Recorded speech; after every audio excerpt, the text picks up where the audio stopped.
Is Toyota Avanza gonna be good for a first-time car owner? Hiren, shoutout sa'yo. Sagutin natin. So, to be completely honest, Toyota Avanza, it is good for a first-time car owner in the sense na you can skip levels or diretso ka na dun sa big car or maluwag na kotse.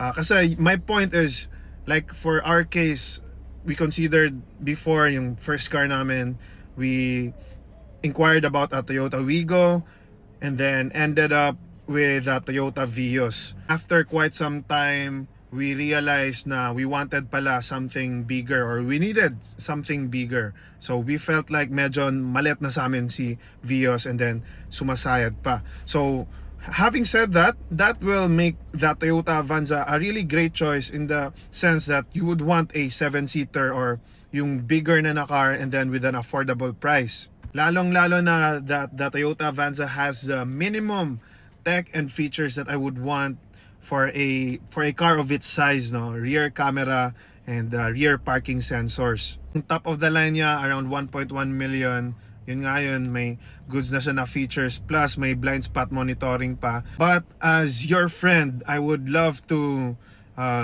be honest with you. As I mentioned before, as a Toyota Veloz owner, I've also said that kamba lang sila ni Avanza. Mas may features at mas may konting touches lang talaga si Veloz. But being silang dalawa magkapareho lang na feels ng kaha, you need to consider really well yung kanyang build quality if it's gonna be fine with you. Subukan mo, punta kang kasa, try mong isara yung mga pinto, i-open mo lahat ng mga pintuan, tapos isara mo yung isa. If you're gonna be okay with the build quality, then go ahead. It will really last for maybe 10 to 15 years as a Toyota. That's what I believe if you take care of it. But if you think na di mo talaga kaya yung build quality, yung nipis ng bakal, then I suggest you consider the other counterparts, which is, ayan nga, si BRV, Honda BRV, kahit S model is also good enough, but yun, medyo obsolete na nga and medyo pricey din si Honda, no? But reliable, dyan na tayo.